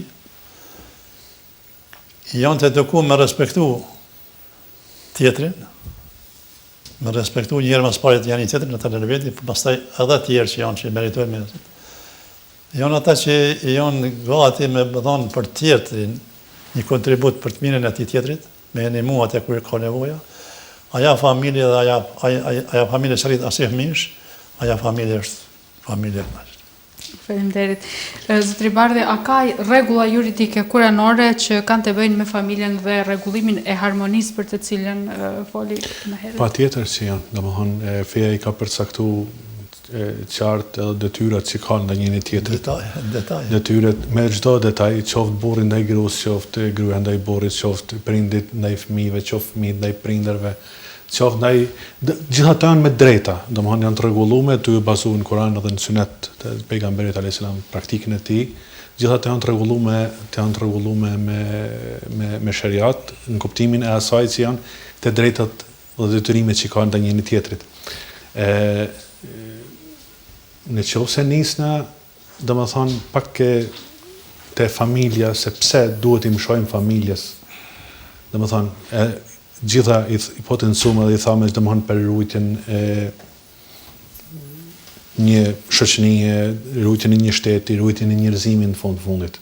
Dhe kjo ndoshta është edhe më esenciale, rrujtja e njerëzimit, sepse Zoti thot në Koran, është një ajet, inni jailun fil ardi khalife, unë e krijova njeriu në zëvendës në tokë. Zoti kur thotë e krijova zëvendës në tokë, me kamës në tokë, përgjegjës në tokë, më mirë më thoni bien. Sepse një ajet tjetër thotë Allahu xhaleshani kur tokës dhe qiellëve dësht ju jap amanetin, ata nuk e morën, por u zotu njeriu me e marr. Dhe çfarë në kupton kjo? Ky zotim që ban njeriu, ky amanet që i ka marrë dhe ja ka dhënë Zotit, domethënë përveç asaj që do ta besoj atë etj, ka marrë misupët veta edhe krejt mbarvajtjen e jetës, domethënë, jo vetëm të njerëzve, të kafshëve, të ambientit, të çdo gjë, domethënë njeriu është përgjegjës sepse e ka marrë misupët e veta këtë gjë. Dhe këtu është edhe filozofia e kësaj, që njeriu thashti më e vazhdu, sepse duhet si me pse aja ka marrë amanet, përderisa ka marrë amanet njeriu që do ta mbikëqyr gjithë këtë gjallësi, po themi këtu këtë rrethin ku jetojmë na, domethënë, me tona gjanat, qoftë ambientin e që i përmenda, atëherë këti i lind përgjegjësia për me mbjetu vetë. E mënyra më e mirë për me mbjetu vetë është kur ai është çift. Pra siç thosh Zoti, ne u bë me çift. Çdo gjë e bë me çift. Çfarë kupton që lind domosdoshmëria që njeriu me vazhdu llojin e vet, sojin e vet, atij i duhet që të krijoj familje. Dhe për atë arsye familjes i shoh më të madhe besimi. Feja në përgjithësi, por feja islame edhe në veçanti. Pse? Sepse e din që nëse kena shkapërdarët e familjes, atëherë nuk do ta çojnë më, ishte vështirë më çu, nuk nep garanci asnjë sistem tjetër, nuk mund të napin garanci për pa marrë parasysh se këtë kanë pohu antropologët, historian, gjithë ta kanë thënë që në një farë mënyrë familja në strukturë apo në formë ka qenë ajo e cila e ka rujt sojën e njerëzit. Nëse nuk do të kemi familje, atë nuk do të lindas nevoja më me rujt sojën e njerëzit. Sepse njeriu do të fillojnë ta ketë rënd çdo kënd. Ta ketë rënd bashortën, ta ketë rënd fëmijën, ta ketë rënd këtë, ta ketë rënd atë, dhe më njëherë gjithë ato që krijon ato individualizma të cilat do të rrezikojnë qenien njerëzore. E kur e rrezikojnë qenien njerëzore, njeriu ka thyr besën. Ka thyr besën e Zotit që i ka dhënë, që unë kam marrë amanet, do ta mbikëqyr këtë botë. Për atë arsye feja i shon më të madhe rolit familjes dhe na vazhdimisht qoftë edhe më përpara, por edhe tash ne kena pasur një program në Qendër për Kulturë para një viti gati, ku familja, domethënë që ja kemi dedikuar familjes. Për këtë domethënë, siç thash edhe një herë, domethënë na i mshojmë më të madhe rujtjes e familjes, sepse me këtë rujmë qenien, me këtë rujmë amanetin, me këtë rujmë atë vazhdimsinë e njeriu. Gjëra të tjera ato pa marrë parasysh nuk duhet ceki to tjerë, domethënë që ka ndërhyrje të tjera në shoqëni, jo me nuk po flas për drejtat e nuk po hyn në drejtat apo ti cenohen drejtat e njeriu, sepse ata ashtu gjithë cili ka prirjet e veta, por nuk napin garanci asgjë tjetër përveç garancisë që e besimi. Besimi edhe naturalistat, pileto filozofët dhe drejtësia e cila bazohet në naturalizëm, të naturalistat që faktikisht i thojnë gati fej një farë mënyre, vetëm se fejet kanë librat hynor, por në bazë janë gati njëjtë. Domethënë, bazohen te rujtja e qenjes njerëzore. Qenja e njerëzit ruhet në këtë formë. Pra domethënë, duke kriju familje, duke kriju përgjegjësi, i pari, i dyti, i tjetri. Dhe në këtë formë domethënë mund ta çojmë shoqëninë përpara, mund ta ruajmë, edhe që kena për amanet që kena marrë, që do të jemi kujdestar të kësaj bote. Zotri Çapune, si mund të ruajmë një familje duke i pasur parasysh ato karakteristikat të cilat na presin, do thotë nga ajo familje, nga ata fëmijë, do thotë të ruajmë familjen si mirëqenie dhe të kemi mirësi në shoqëri. Të ruajmë familjen sepse je përgjegjës edhe e ke një lloj amanet nga Zoti për t'i ruajtur, për t'i rritur, për t'i ushqyer, mos sikur që ashtu lufton, do thotë me gjitha sfidat që t'i jep jeta edhe me atë shpejtësi, me atë tempo cilin e ka, me mu për atë punë ose ti faktikisht secilin për neve lufton për të mirat materiale ose për kapitalin, për hir të familjes, se për vete shumë pak. Zakonisht, pak ashtu lehtë për të kuptuar. Dhe për këtë arsye unë mendoj që do thotë duhet që familjes t'i kushton vëmendje të veçantë, mos t'ja lëm familjen ose babysitting ose edukimin ta bëjë tjera kush. Një nga shkencëtarët më të mëdhenj, do të fizikantët më të mëdhenj, ka fituar 2 çmime Nobel, Richard Feynman, ka marrë pjesë edhe në formimin e bombës atomike, kur është inxhinieruar, kur është krijuar. Ai thoshte, bile janë në YouTube leksionet e tij, se ka vdek vonë, thoshte që shumicën e fizikës së parimeve vjetësore mi ka mësuar babi nga shëtitjet. Kanë dalur për të shëtitë dhe kanë mësuar për zogun, për fluturimin, për këtë. Kurse babi ka qenë tregtar i thjeshtë. Tregtar i thjeshtë, një imigrant shifut në Brooklyn, New Yorkut, por i ka kushtuar shumë vëmendje fëmijës edhe edukimit të fëmijëve të vet. Kështu që unë mendoj që duhet të thotë patjetër duke ju kushtuar fëmijëve, ja leçon edhe nënës, edhe gruas, edhe gjyshes. Ja leçon një pjesë, të thotë ti si baba, s'paku unë si baba, të thotë duke i ja kushtuar vëmendjen time fëmijëve, ja leçoj edhe nusës, edhe gjithëve tjerëve, që ato në atë kohë që unë kaloj për shembull me fëmijët e mi, që të tjerët të thotë të bëjnë diçka tjetër. Kështu që pastaj ajo është çështjet e fundit janë që në këtë moment do thotë kur ti kushtohesh, atëherë fëmijët do të jetë më i përkushtuar, më i përgjegjshëm ndaj teje, më i përgjegjshëm ndaj shkollës, ndaj obligimet, edhe do lidhet me ty dhe do të ketë një lloj kujdesi të veçantë edhe ndaj autoritetit tënd, cilin e ke, po qoftë në familje, qoftë edhe në shoqëri. Përpara në këto kohët e vjetra që i përmendi që unë i kam jetuar një farforme, ka qenë për shumë problem nëse ta zë dikush derën. Ka ardhur dikush që ke bërë një problem në rrugë, edhe ka ardhur babi ose mami dikujt tjetër ose ka ardhur fëmijë me ta xhan derën, me thënë me ta shaf fëmijën etj. Kështu që Zoti sot nuk pa ka me zënje dere, mirë po ka të bëjë me atë autoritetin tënd si familje, si prind, si koka e familjes, do thotë që të korrit një farforme fëmijë.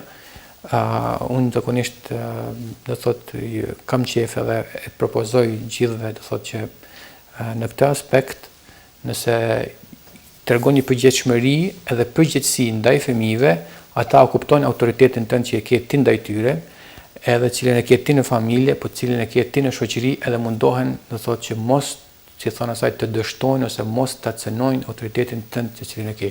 Këtë kam vretur edhe kur jam rritur unë si fëmijë, do thotë kam pasur kujdes që mos të korris babin, mamin, gjyshat e tjerë hallat dajat, familjen, rodin e tjerë. Kjo është një pjesë, po edhe e dyta, do thotë e shoh që edhe fëmijët e mi po të njëjtën gjë e kanë. Do thotë që e ruajnë edhe veten, e ruajnë mua, e ruajnë familjen, e ruajnë çdo gjë tjetër, edhe do thotë kjo është një gjë për të ndjekur, për të mendoj që është model në rregull. Model cilën nuk është puro fetar, e ndjekin edhe gjithë të tjerët, por që ka bazë islame her për her, do thotë është pothuajse aty, do thotë që duhet ti kushtohesh pa marrë parasysh se sa obligime ke. Keni parë edhe video në YouTube pafund, do thotë shih video motivuese ku babai sakrifikohet etj. Një shoqja ime, një punonjëse në universitet në Shqipëri, i ka dërguar fëmijët e vet, nuk ka bërë çaj dhe kafe, ka qenë kuzhiniere në universitet.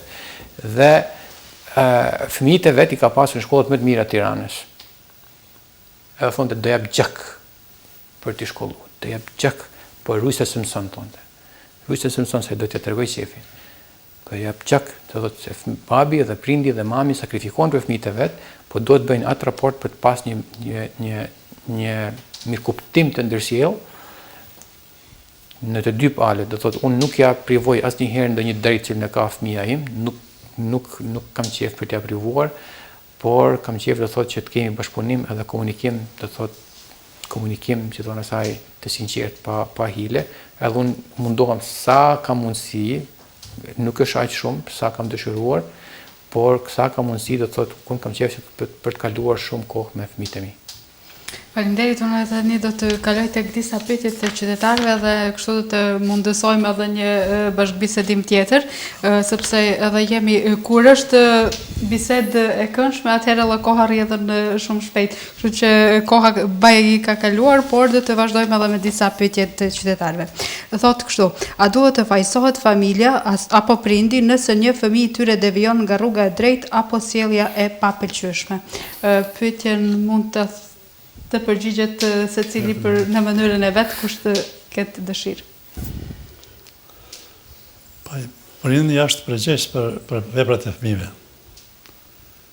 Sigurisht se nëse fëmija bën ndonjë të keqe, bën ndonjë gjëna, bën ndonjë punë që është ndam të dikujt, bën hajni apo diçka që cënon drejtën e dikujt ose mallin e dikujt, me siguri se edhe prindi ka përgjegjësi për të.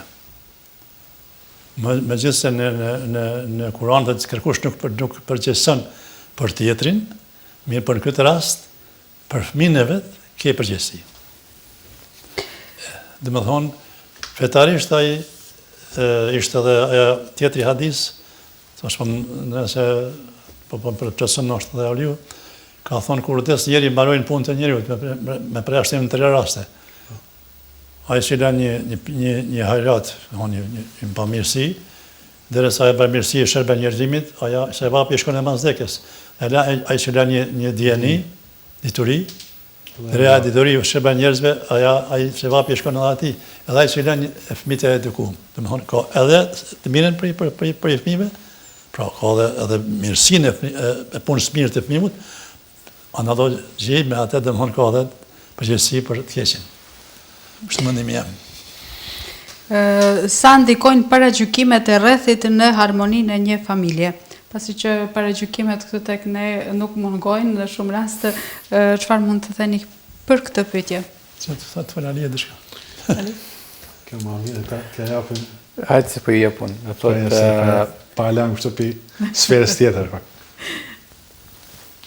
Thotë ndikon shumë, por sepse është pak i keq nëse mund ta quaj kështu, që neve më shumë merremi me punë të tjetrit se me punë të veta, kjo është një problem.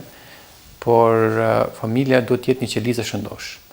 Edhe ti nuk jeton për të bërë një marrë me këta tjerët ose në shoqëri, do thotë nuk varesh nga ajo, edhe duhet ta bësh familjen robuste, nëse mund ta quash, të qëndrueshme ndaj këtyre.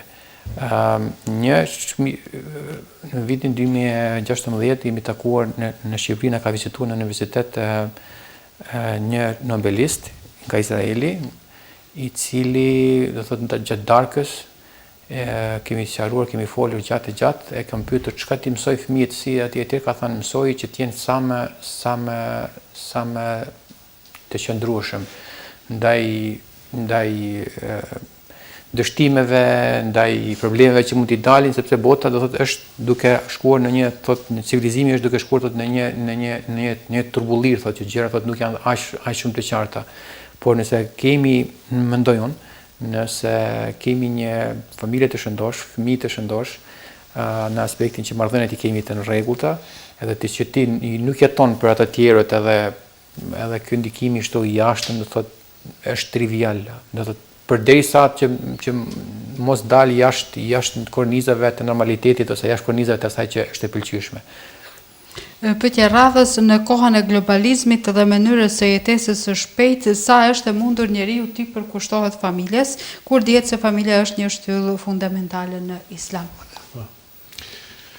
Po këte pak a shumë vetë që e kemi cek, po i kemi elaboruar. Po ma përpara e kemi elaboruar, si ta me ma përpara globalizmi, kur themi globalizmi, janë një serë shkaqesh, të më thonë, afrimiteti, qoftë me mjetet teknologjisë, mjetet komunikimit, gjitha këto kanë banë që ta kemi botën si tush afer, me gjitha ato ndryshimet që pësën si rezultati i ndikimeve politike, sociale, ekonomike, gjitha këto dhe më thonë nikoj.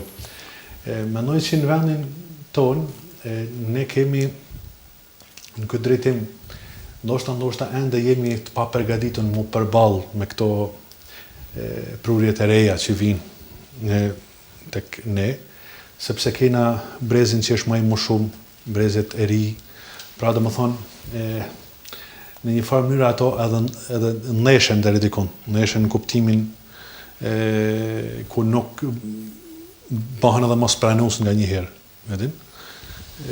I riu për shembull si rezultati i ndikimeve të kohës që ka bën kjo çoj në atë që të kundërshtoj edhe prindin apo të kundërshtoj edhe anëtarët e tjerë të familjes dhe duke rujna Zotit duke marrë ndonjë rrugë të keqe si rezultat i kësaj. Por ajo çka duhet, domethënë, na duhet të jemi shumë vigjilent, të jemi të përgatitur për këtë rend të ri që po na vjen, domethënë se kjo do të prekin krejt botën si rezultati edhe i teknologjisë dhe i përhapjes, qoftë edhe i ligjeve që vinë apo mënyrave të tjera nëpërmjet arsimimit, nëpër shkolla, gjitha këto domethënë ne do të vinë te një ndoshta te një domethënë takim brezash, domethënë që më përpara në kohët e fillimit më përpara nuk ka qenë kjo e theksuar tek ne, ndoshta për faktin se kena qenë një shoqëni më e mbyllur, por tash mendoj që ndoshta do të neshin në një farë mënyrë. E këtu tash na duhet institucionet gjithë na vjen përgjegjësi që ne t'i kuptojmë gjithë cilin në një farë mënyrë në atë këndin e vet, jo duke lënë që të krijohen kështu çrregullime, por të mundohen që t'i afrojmë ata, t'i afrojmë në mënyrën sa më afër, edhe në një anë, sepse ndryshimet që vinë, ne nuk mund t'i nalim. Është shumë vështirë me i nalë ndryshimet që vinë pikë globalizmit, se ato vinë me financime të ndryshme, me ekonomi, me tjera, domethënë është e vështirë njeriu me rezistu nga një herë globalizmit. Shtetet nuk mund t'i rezistojnë për ligje të caktuara dhe janë detyruar me vënë ligje sipas asaj që ka ardhur prej manel, domethënë. Sepse bota, po zvoglohet dita ditës dhe pak a shumë ligjet po harmonizohen në shtete. Dhe këtë gjë domethënë duhet me pa njeriu, qoftë brezat e ri, qoftë moçmit, por ajo që i takon prindërve është më së shumtit me institucionet të tjera relevante, shkollat, institucionet fetare, mediat, studius të ndryshëm, të gjithë ta me mujt që me i perafru këto dhe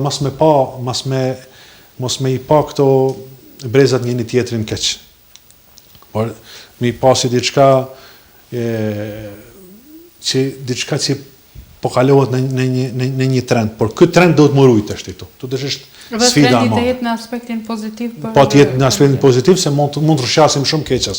Se ndoshta ne nuk mund të jemi përgatitur për to trendet e reja.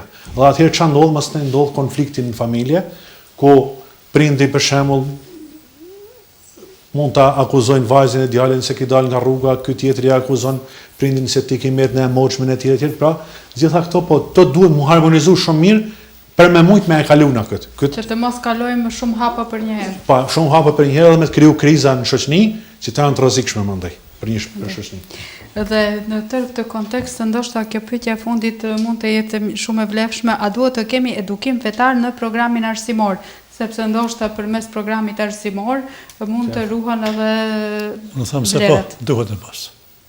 Në program të rregullt. Po me pas. Përveç asaj që kemi do të thotë një medrese, por të jetë në program. Kemi modelet për programe fetare, zakonisht programet fetare nuk janë të thelluar me kështu për me mësu teologji të mirëfillt. Nuk janë medreset janë për ata. Por programet fetare janë pak a shumë dijet e ilmi hallit, që i themi na, që i thotë Familja, që mësohen fëmijët me i tep, por ilmi hall më i zgjeruar. Se ilmi halli kur nën kupton për shemb, unë e di ilmi hallet që janë në Turqi, ne kemi kufizuar ilmi hallet pak edhe i kemi lanë vetëm namazet dhe kushtet e islamit, kushtet e imanit, por ilmi halli shumë më i gjatë se nën kupton ilmi hall, dijet e gjendjes, çfarë është nevojë, domethënë, çka ka nevojë, një fëmijë që rritet, çka ka nevojë me mësu. Dhe aty mund bëhen programe të caktuara ku trajtohet, domethënë, nëse trajtohet zeqati, nëse trajtohet kjo lemosha, të trajtohet në aspektin që njeriu i bën dobi, që me kriju atë ndërgjegjen e dhurimit, me ndërgjegjen e altruizmit, të ata gjëra domethënë janë nevojshme. Nuk e di se sa janë programet e dituri shoqërie që janë to, domethënë janë deri dikon, por ndoshta kjo kur shoqënohet edhe me besim i shumë më frytshme, domethënë. Pra domethënë nuk mjafton vetëm me mësu njeriu vetëm namazin e to, domethënë që i mëson xhami, por duhet këtë ilmi hall me e mësu edhe që ai që shkan xhami, që fal namazin, që agjeron, që me pas shëmbëltyr në jetën e tij të përditshme mësej. Unë reflektuaja në jetën e tij të përditshme. Mendoj se këtu do të ishte me nevojë, po që shtetet të ndryshme i kanë ndrysh. Dikush e ka edukat qytetare, dikush e ka kështu, dikush e ka Domethënë komunitetet të ndryshme mësojnë, si më thonë, sipas besimit tyne, por në thelb nëse vendoset një program shumë i rregullt, pa hyrë ato politikat fetare që i shohim kështu në përbot, edhe që nga një herë edhe ngatrojnë punë, por nëse mirë fillasi, domethënë ato bazat edhin, mendoj që është i dobishëm. Të shtoj edhe mu për shkak edhe për qëllim që për t'i këtyre, nëse të mund të quaj trendeve të mëdha botërore të ndeshjeve në mes kultureve, civilizimeve, feve, tjere, që le i shohim, dhe që janë prirë për kush e di se çfarë arsyesh, neve duhet të përgatisim fëmijët tanë edhe të kemi edukatë fetare në shkolla. Nuk është turp, sepse kanë bërë amerikanët, dhe kanë bërë shumë civilizime dhe shumë sisteme më të avancuara se ne, edhe nuk kanë turp nga kjo punë. Nuk e di se nga të na del kjo punë që neve nuk flasim për çështjet fetare. Neve po flasim për çështjet e barazive gjinore, seksualitetit, e LGBT-ve, etj. Mos flasim për këtë punë. Do të flasim edhe për këtë punë haptas, për t'i folur, do thotë admeris me kurajo dhe me buzëqeshje. Do thotë edhe një herë, jam shumë proponent edhe mendoj bile edhe kam biseduar disa herë në disa qarqe brenda Ministrisë së Arsimit, do thotë që nuk është turp që në sistemi publik arsimor, do thotë ti kemi edhe, do thotë mësim besimin ose jo për të zëvendësuar ose për t'i bërë konkurrencë me tepeve, jo për t'i bërë konkurrencë me dreseve, po do thotë për t'i dhënë kontribut, për t'i, si thonë asaj, ndihmor shoqërisë, do thotë që ai që nuk shkon atje, ta ketë një dritare të hapur diku për ta mësuar dhe për t'i ditë, që për t'i menjanuar të keqkuptimet cilët lindin, do thotë në vazhdim si lindin. Do thotë sepse ignoranca është shumë e dëmshme, është problematike për shembull në Massachusetts në Amerikë, kur e kanë parë do thotë që fëmijët nuk e dinë se çka është sheriati, kur mediat atëherë, do thotë sidomos nga pas vitit 2001-2002, është spekuluar shumë çfarë është sheriati, cili është ky libër, cili është ai libër, edhe bile edhe profesorët nuk dinin, shkonin e pyesnin në librari, ma jepni sheriatin ta shoh çfarë libri është ky, ç'është ky kodeks islam ose çka është kjo. Etj, kur e kanë parë që ka ignorancë ndaj atyre tjerëve, kanë kërkuar nga shkollat publike në Massachusetts për ta përcaktuar mësim besimin, për t'ia hapur ditaren fëmijëve të vet, do thotë për ta mësuar edhe fen atij tjetrit, por të mësuar edhe diçka, do thotë për ta iluminuar ose për ta ndriçuar. Se kjo hek edhe paragjykimet. Ashtu. Hek njohja i njëri tjetrit hek paragjykimet. Ne nga mosnjohja kemi paragjykime. Kemi paragjykime domthon për besimin, sepse ne e shohim besimin si diçka të jashtëm. Ky është oriental. Domethënë me fjalë nga më të ndryshme të më ofenduese që mund të jenë, jo se orientali është keq, por me kuptimin që ne nuk na takon kjo këtu. Në fakt gjithë besimet, si më thonë, janë orientale, edhe qytetënimet me shikuti orientalen që më kanë marrë krejt botën. Nuk ka pas në Evropë pejgamber. Kështu që gjitha këto ndihmojnë për me hek paragjykimet se jamura. Jo, faleminderit, kjo ka qenë ajo. Do të që duhet patjetër, duhet edhe nuk kemi nevojë për të pasur turp nga kjo. Se e shoh e kam parë, do thotë që gjithë e kishin si një temë e dobishme. E dobishme është. E dobishme për të gjithë. Për të gjithë. Zotrinj, unë ju falenderoj shumë që ishit pjesë e emisionit, diskutuam një temë shumë të rëndësishme në shoqëri dhe e cila shpresoj që në të ardhmen do të bëhet temë edhe më e hapur për të diskutuar edhe në qarqe më të larta dhe më të zgjeruara. Por nga ju do doja edhe nga një fjalë përfundimtare lidhur me temën dhe për t'ju drejtuar edhe qytetarëve. Atëherë po ja fillojmë nga Efendi Lika. Unë kishe me apelu në gjithë njerëzit.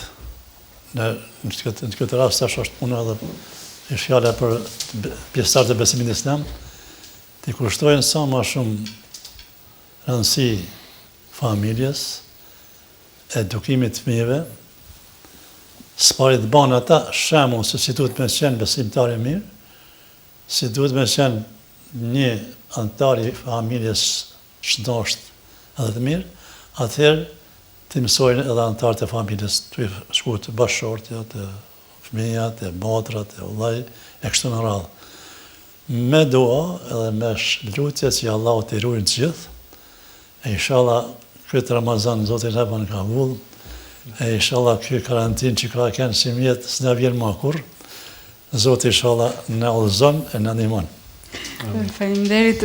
Pikrisht jemi duke bërë edhe këtë emision sepse jemi në karantinë, për ndryshe të gjithë të ishim në xhami në kohën e teravis, sepse është pikrisht koha e teravis, por ja pra kështu ndodhi dhe tani po bëjmë ndoshta një punë të mirë në krahasim me situatën të cilën e kemi.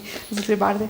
Edhe unë plotësisht dakord me Efendin, që të mundohen domethënë trojnë familjen nga çdo gjë e lig, nga çdo gjë që mund të vinë, pra të jemi të ndërgjegjshëm, të jemi të vetëdijshëm për çdo ndryshim që na vjen, ta dim që kur ta bëjmë një hap në shoqëni mos ta bëjmë verbrisht, se shpesh neve na bjen rinis toni bjen që të marrin hapa verbrisht, domethënë duke kopju një filan artistin a filan këtë jo për t'i nënshmuat, apo për vetëm duke i kopju në mënyrë të verbert, a në vetë nuk ka asgjë, domethënë janë bosh, nuk kuptojnë asgjë se çka janë duke vepruar. Mendoj që domethënë për çdo ndryshim që na kanoset gjatë ditëve, ne duhet të jemi të vetëdijshëm për atë në mënyrë që të marrim hapin, sepse është e vështirë me marrë një hap sot brenda familjes që ne kupton brenda shoqënisë mos ndaj. E kur ta marrim këtë hap ta dim si me e marr. Domethënë që të jena në rregull edhe me kohën edhe me hapsinën. Si thonë se atëherë e ka vendin e vet, si më thonë edhe ligji e ka vendin e vet. Shpresojmë që edhe këto ditë, siç tha edhe Familja, që i kalojmë na si më thonë një anë fatkeqësi, i vjen me thonë në anën tjetër ndoshta janë edhe pozitive nga një vështrim siç tha edhe kryetari më përpara, që nga një herë na s'kena ditë ban punë shpejt, vepro këtë, vepro atë, po në anën tjetër kena harruar edhe kena menduar që edhe mendojmë domethënë gjithë cilit tash janë tek njerëzit, tek ta afërmit që kena mundë me tu edhe kështu domethënë. Nuk është se mundet edhe ndryshe. Mundet edhe ndryshe domethënë, nuk është se vetëm ajo mënyrë ka qenë. Kur të bën nevoja atëherë mundet çdo gjë. Edhe ju falenderoj qoftë për aktivitetet që bani, me të vërtet keni tregu konstruktivitet në emisionet, sidomos në emisionet fetare, por dhe ato shoqënore. Mendoj që duhet vazhdohen këto emisionet shoqënore, sepse rinia met pa modele, rinia ka nevojë jo vetëm me ndëgju pi hoxhët, po me pas sociolog, psikolog të ndryshëm, të cilat i përballen ata me sfidat të ndryshme që përballen për ditë jetën e tyre me to ndryshimet, sepse si thash më përpara është shumë keq me kopju në mënyrë të verbert, pa analizuar një gjë. Ose si nganjëherë edhe i bëmë edhe ligjet, pse i bëmë edhe ligjet, edhe shtetet kanë filluar kështu, to shtetet e Ballkanit përgjithësi. Nuk e them për minë nënshmua apo për diçka tjetër, po sepse as nuk i analizojnë ligjet hëshë ashtu, por direkt copy paste, i thonë edhe mas analizo kur gjën shoqëni se si duhet jenë ata.